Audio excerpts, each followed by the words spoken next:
Hi guys and welcome back to the channel. So yeah, in this video I'm going to be talking about 10 first time watches for me for the month of October 2023. So yeah, that being said, gonna get straight into it. I had a blast with a hell of a lot of these films. So yeah, so the first pick that I watched this month was a movie with Dudley Moore and Kirk Cameron, and that is Like Father, Like Son. This is like a late 80s comedy movie with Dudley Moore that I just really enjoyed. It's pretty much a male version of Freaky Friday. And yeah, I just thought it was really fun. I like the dynamic between the father and son are just completely different. The son's very much, a high school kid, typical high school kid, and his father's like like a very career driven doctor, and the two of them swap places. I don't want to say any more than that about the plot because you can kind of guess where it's going, but I have to say I really enjoyed it for what it was. Just a great late 80s comedy. Nothing special, but it had some charm to it. So that's my first pick, Like Father, Like Son. Next up, I watched a film with John Travolta and Vince Vaughn, and that is Domestic Disturbance. It's kind of like John Travolta's character is, his ex-wife is marrying Vince Vaughn's character, and John Travolta and his ex-wife have a son together, and Vince Vaughn's kind of not treating the son kind of like in the appropriate way that you should, and yeah, John Travolta's character just gets, a bit, suspicious about him, and he's uncovering, like a hidden past there. And I just really enjoyed the film. I thought the actors were great. Again, it was one of these movies that had some charm to it. And I just really dug the film. I just thought it was a lot of fun. So a great little suspenseful thriller, this one. So yeah, that's Domestic Disturbance. Next up, I watched a early 2000s teen comedy, and that is Sugar and Spice. I love these types of movies, from the early 2000s, movies like this and Jawbreaker, and yeah, I just had a lot of fun with it. It's about this high school girl who falls pregnant with a high school boyfriend, and realizes the reality of life kicks in, money, and how being not being able to afford things. So what she and her friends decide to do is let's get together and pull off a bank robbery. And yeah, it's a lot of fun. I absolutely enjoyed it. Again, similar to the other two, a lot of charm to this one, and I just had an overall blast with it. I thought the leads were a lot of fun. So yeah, that's Sugar and Spice. Next up, I watched a comedy from the early 90s starring Leslie Nielsen and Linda Blair, and it's very fitting that I watched this film this month because I went to see The Exorcist at the cinema, the original, for the 50th anniversary, and I thought, you know what, I'll give that a go. I haven't seen it, so I watched Repossessed. Very much The Exorcist meets The Naked Gun, and I had a ball with this film. I thought it was absolutely hysterical. Some of the jokes are very much dated, probably didn't even work at the time the movie came out.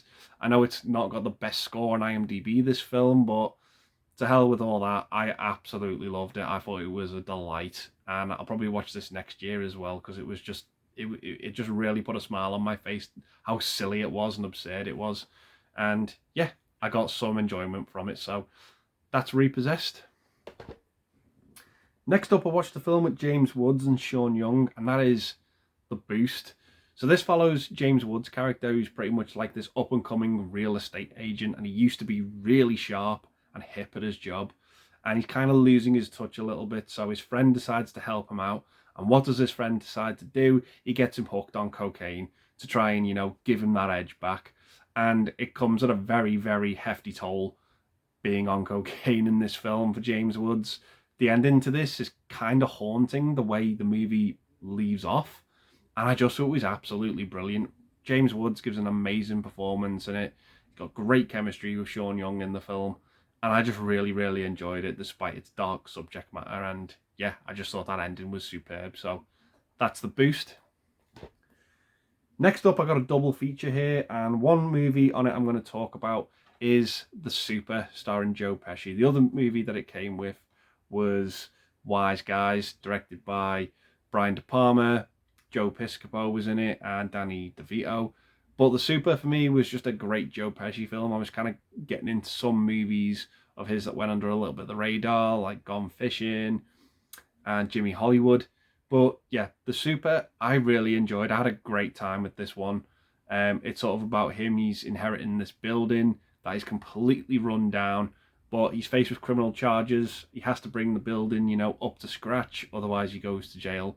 But his catch is, in order to inherit it, he has to sort of leave it the way it is. It's a catch-22 movie, and yeah, I had a great fun time with this one. I thought it was an absolute blast. So yeah, that's The Super. Next up, I watched a movie with John Ritter, and some of the streams I do, this movie came up quite a few times, and I decided to get my hands on it and give it a go.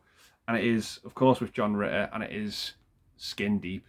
Yeah, this is just a great comedy from the late 80s. Follows John Ritter's character, who is pretty much a male chauvinist. He's not really, you know, one for committing to relationships. And yeah, it's just about him and this episodic journey he goes on with all these different women. There's a scene in this movie that's absolutely hilarious involving glow-in-the-dark condoms. And yeah, it was just so funny. I absolutely love this film. I thought it was great. Anything with John Ritter in, you know, I tend to watch more nowadays because he's an actor who's sadly no longer with us. But yeah, all those 80s gems, I'm really, really intrigued to check out from him. So yeah, that was Skin Deep. Next up, I watched an Australian film from the 80s. This one really, really blew me away. I had an absolute amazing time with this film. And it is called Fortress. So yeah, this movie pretty much follows 4 bank robbers who take hostage a classroom of children and their teacher. All the kids are kind of sort of like different ages in this film by looking at them, I guess. But yeah, they take them hostage, and the bank robbers are kind of wearing these different masks. 3 of them have like animal creature masks, and the leader has like a Santa Claus mask on. The guy who's wearing like this mask that looks like a panther, like cat thing, his eyes are just absolutely terrifying in this film. There's one scene where he's in a barn sitting with the kids, and he's just looking at them, and it's just absolutely sinister. And it leads to this great home invasion movie, a great tale of trying to escape. And what happens to, you know, these 4 bad guys at the end of the movie, what the kids sort of do to them, is just absolutely brutal.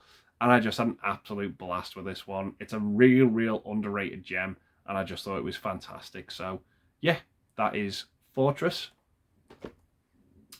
Next up, talk about, you know, underrated gems from the 80s. This stars Timothy Hutton and Kim Cattrall, and it is Turk 182. So this is a great little movie from the 80s about this guy whose brother was an off-duty fireman. There was a fire when he was attending a bar, you know, after work, and he was enlisted to sort of help save the life of this little girl, but got seriously injured in the process. So as part of like the rehabilitation, the city refuses to pay for his treatment. So his brother goes to the mayor and says, look, he was an off-duty fireman. Can you please help him? He saved a little girl from dying, but he was off duty and he was in a bar. So because he tells the mayor he was at a bar, the mayor automatically thinks that his brother's a drunk and will refuse to not give him any sort of treatment at all. So in order to get a bit of revenge, this guy pretty much decides to ruin the mayor's career. And I just thought this movie was absolutely brilliant. I loved it. Great supporting cast as well. Peter Boyle's in this film as well, sort of as like the mayor's assistant. And yeah, I just had a brilliant time with it. Timothy Hutton was great in the lead role. And yeah, another unsung 80s movie that I absolutely love. So yeah, that is Turk 182. And the last movie I watched this month that I want to talk about is called Firstborn. But I think this has got another title. I think it's called Moving In. And yeah, this stars Terry Garr and Peter Weller. This is pretty much a movie about this kid and his younger brother. They live with their single mother, and she starts to date Peter Weller's character. And he's got these plans for, you know, wanting to start a restaurant. And the young kid's like, where are you getting the money from to do this? And it turns out he's like this real horrible, nasty drug user and abuser and dealer. And yeah, the kid in this movie, the eldest kid, is the only one to really sort of see him for what he is. and it really changes up his character. There's nothing he can do about it. This guy's just come into his life. He's ruining his mum's life. He's getting hair hocked on drugs, and he's really struggling at school because of it. He's getting into fights with his teachers. He's falling out with his friends, who are played by Jessica Sarah Parker and Robert Downey Jr. in this film. It was just really, really awesome. I absolutely loved it. And it was great to see Peter Weller sinking his teeth into a villainous role. And I thought it was absolutely amazing. Real unsung movie from the 80s, this one. So yeah, that's Firstborn. And those are my 10 movies that I watched for the first time this month. I thought they were all had something, you know, on the table that I really enjoyed. So yeah, that being said, guys, going to leave the video there and say thanks very much for watching. Stay safe, and I'll see you in the next one. Bye for now.